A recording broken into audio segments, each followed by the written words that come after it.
ପିଲାମାନେ ମୋର ୟୁଟ୍ୟୁବ୍ ଚ୍ୟାନେଲକୁ ତୁମମାନଙ୍କୁ ସ୍ୱାଗତ କରୁଛି। ତ ଆଜିର ଭିଡ଼ିଓରେ ଆମେ ଷଷ୍ଠ ଶ୍ରେଣୀ ଜିଓଗ୍ରାଫି ବା ଭୂଗୋଳ ବହିର ତୃତୀୟ ନମ୍ବର ଅଧ୍ୟାୟ ପାଠଟି ମାନଚିତ୍ର ଅଧ୍ୟୟନ ତାର ସମସ୍ତ ପ୍ରଶ୍ନ ଉତ୍ତର ଆଲୋଚନା କରିବା। ତ ଚ୍ୟାନେଲରେ ଯଦି ଆସିଛ ଚ୍ୟାନେଲକୁ ସବସ୍କ୍ରାଇବ୍ କରିଦିଅ ଓ ଲାଇକ୍ କରିଦିଅ। ତ ଚାଲ ଭିଡ଼ିଓକୁ ଆରମ୍ଭ କରିବା। ପ୍ରଥମେ ଦେଇଛି ଭୂଗୋଳକ ଅପେକ୍ଷା ମାନଚିତ୍ର କିପରି ଅଧିକ ଉପଯୋଗୀ। ତ ଭୂଗୋଳକ ଅପେକ୍ଷା ମାନଚିତ୍ର କିପରି ଅଧିକ ଉପଯୋଗୀ।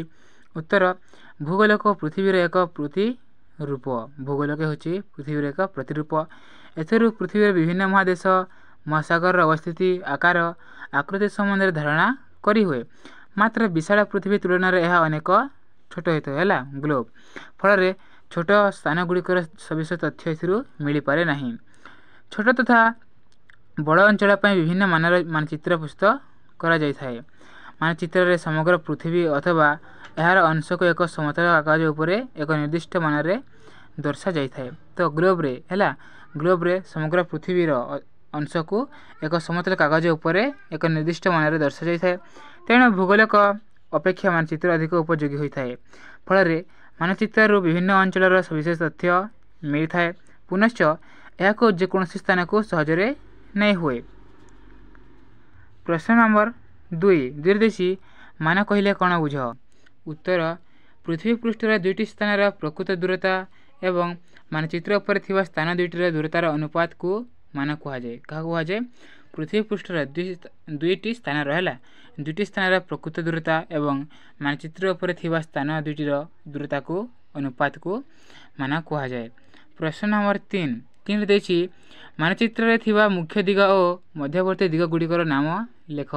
ତ ମାନଚିତ୍ରରେ ଥିବା ମୁଖ୍ୟ ଦିଗ ଓ ତା'ର ମଧ୍ୟବର୍ତ୍ତୀ ଦିଗ ଗୁଡ଼ିକର ନାମ କ'ଣ?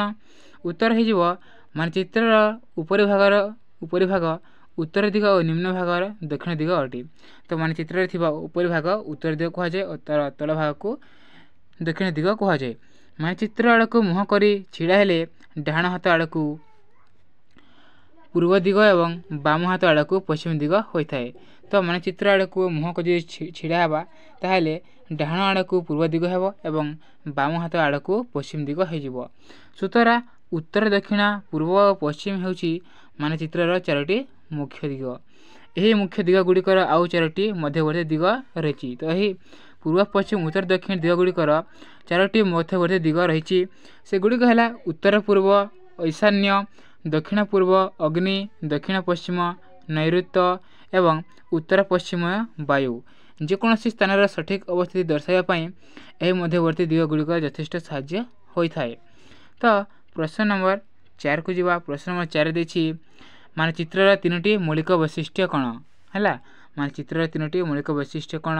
ଉତ୍ତର ମାନଚିତ୍ରର 3ଟି ମୌଳିକ ବୈଶିଷ୍ଟ୍ୟ ହେଲା ଦୂରତା, ଦିଗ ଓ ସଂକେତ। କ'ଣ? ଦୂରତା, ଦିଗ ଓ ସଂକେତ। କ'ଣ? ମାନଚିତ୍ରର 3ଟି ବୈଶିଷ୍ଟ୍ୟ ହେଉଛି ଦୂରତା, ଦିଗ ଓ ସଂକେତ।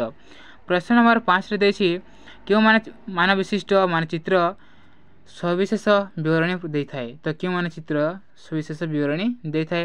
ଉତ୍ତର ହୋଇଯିବ ବୃହତ୍ତମ ମାନ ବିଶିଷ୍ଟ ମାନଚିତ୍ରରେ ଛୋଟ ଅଞ୍ଚଳ ତଥା ସହର, ନଗର, ଗ୍ରାମ ଆଦି ଦର୍ଶାଯାଇଥାଏ। ଓ ବହୁତ ବଡ଼ ମାନଚିତ୍ରରେ କ'ଣ ହୋଇଥାଏ?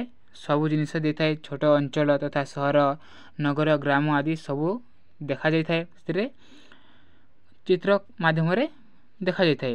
ଏଥିରେ ବିଭିନ୍ନ ସ୍ଥାନର ସବିଶେଷ ବିବରଣୀ ମିଳିଥାଏ। ତ ଏହି ବୃହତ୍ତମ ମାନଚିତ୍ରରେ ବା ସବୁକିଛି ଦେଖାଯାଇଥାଏ। ଛୋଟ ସ୍ଥାନ, ବଡ଼ ସ୍ଥାନ ସବୁକିଛି ସେଥିରେ ଜଣାଯାଇଥାଏ। ପ୍ରଶ୍ନ ନମ୍ବର 6ରେ ଦେଇଛି ମାନଚିତ୍ରରେ ସଂକେତ ବ୍ୟବହାର କାହିଁକି ହୋଇଥାଏ? ଉତ୍ତର ମାନଚିତ୍ରରେ ଘର, ରାସ୍ତା, ମନ୍ଦିର, ପୋଲ, ବୃକ୍ଷ ଆଦିର ଆକାର ଓ ଆକୃତି ସଠିକ୍ ଭାବରେ ଦର୍ଶାଇବା ସମ୍ଭବ ନୁହେଁ। ତ ମାନଚିତ୍ରରେ କ'ଣ ଘର, ରାସ୍ତା ସବୁ ଜିନିଷ କ'ଣ ହେବା?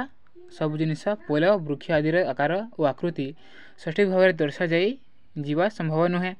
ଏଗୁଡ଼ିକୁ ଅକ୍ଷର, ଛାୟାଚିତ୍ର, ଚିତ୍ର, ରଙ୍ଗ, ରେଖା ଆଦି ସଂକେତ ଦ୍ୱାରା ମାନଚିତ୍ରରେ ଦର୍ଶା ଦିଆଯାଇଥାଏ। ତ ତୁମେ ଦେଖିଥିବ ଯେ ମାନଚିତ୍ରରେ ବା ମ୍ୟାପ୍ରେ ସବୁକିଛି ସଠିକ୍ ମାତ୍ରାରେ ଦିଆନଥାଏ। ତ ସେଗୁଡ଼ିକୁ କ'ଣ ଅକ୍ଷର, ଛାୟାଚିତ୍ର, ରଙ୍ଗ, ରେଖା ଆଦି ସଂକେତ ମାଧ୍ୟମରେ ଦର୍ଶାଯାଇଥାଏ। ଭିନ୍ନ ଭିନ୍ନ ବିଷୟକୁ ଭିନ୍ନ ଭିନ୍ନ ସଂକେତ ମାଧ୍ୟମରେ ଦର୍ଶାଇବା ମାନଚିତ୍ରର ବିଶେଷତ୍ୱ। ତ ଅନ୍ୟ ଜିନିଷକୁ ଯେପରି ପାହାଡ଼କୁ ସବୁଜ, ତ ଜଳକୁ ନୀଳ ଓ ପାହାଡ଼କୁ ସାଧାରଣ ସମତଳ ଭୂମିକୁ କ'ଣ ବାଦାମୀ।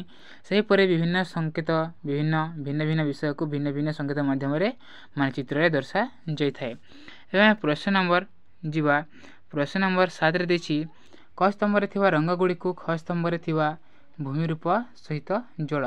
କ ସ୍ତମ୍ଭରେ ଦେଇଛି ହଳଦିଆ, ନୀଳ ରଙ୍ଗ, ବାଦାମୀ ରଙ୍ଗ, ସବୁଜ ରଙ୍ଗ ଓ ଖ ସ୍ତମ୍ଭରେ ଦେଇଛି ସମତଳ ଭୂମି, ପର୍ବତଭୂମି, ପର୍ବତମାଳା, ଜଳରାଶି, ମାଳଭୂମି ଓ ମରୁଭୂମି। ତ କେଉଁ ରଙ୍ଗ କେଉଁ ଭୂମି ସହିତ ସମାନ ତାକୁ ଆମକୁ ମେଳ ଖୋଇବାକୁ ହେବ। ପ୍ରଥମେ ଅଛି ହଳଦିଆ ରଙ୍ଗ। ହଳଦିଆ ରଙ୍ଗ କାହାର ଥାଏ? ମରୁଭୂମିର ଥାଏ। ହଳଦିଆ ରଙ୍ଗ ହୋଇଯିବ ମରୁଭୂମି ହେଲା। ଏ ହେଉଛି ନୀଳ ରଙ୍ଗ। ନୀଳ ରଙ୍ଗ ଜଳରାଶି। ବାଦାମୀ ରଙ୍ଗ ହୋଇଯିବ ପର୍ବତମାଳା ଓ ସବୁଜ ରଙ୍ଗ କାହାର ଥାଏ? ସମତଳ ଭୂମିର ହେଲା।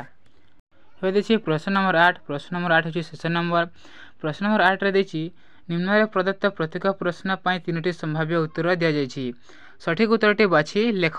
ତ ଏଠି ପ୍ରଶ୍ନ ନମ୍ବର ଦେଇଛି ଓ ତାର 3ଟି ଅପସନ୍ ଦେଇଛି। ତ ସେହି ଅପସନ୍ ମଧ୍ୟରୁ କେଉଁ ଅପସନ୍ଟି ତାର ସଠିକ୍ ଉତ୍ତର ହେବ ତାକୁ ବାଛି ଲେଖ। ତ ପ୍ରଶ୍ନ ନମ୍ବର କ ଦେଇଛି କମ୍ପାସ ଯନ୍ତ୍ର କେଉଁଥିପାଇଁ ବ୍ୟବହାର କରାଯାଏ? କମ୍ପାସ ଯନ୍ତ୍ର କାହିଁକି ବ୍ୟବହାର କରାଯାଏ? ଉତ୍ତର ଯିବ ଅପସନ୍ 1ରେ ଦେଇଛି ସଂକେତ ପାଇଁ, ଅପସନ୍ ନମ୍ବର 2ରେ ଦେଇଛି ଦିଗ ପାଇଁ, ଅପସନ୍ ନମ୍ବର 3ରେ ଦେଇଛି ଦୂରତା ପାଇଁ। ତ ଉତ୍ତର ଯିବ ଅପସନ୍ ନମ୍ବର 2 ଦିଗ ପାଇଁ।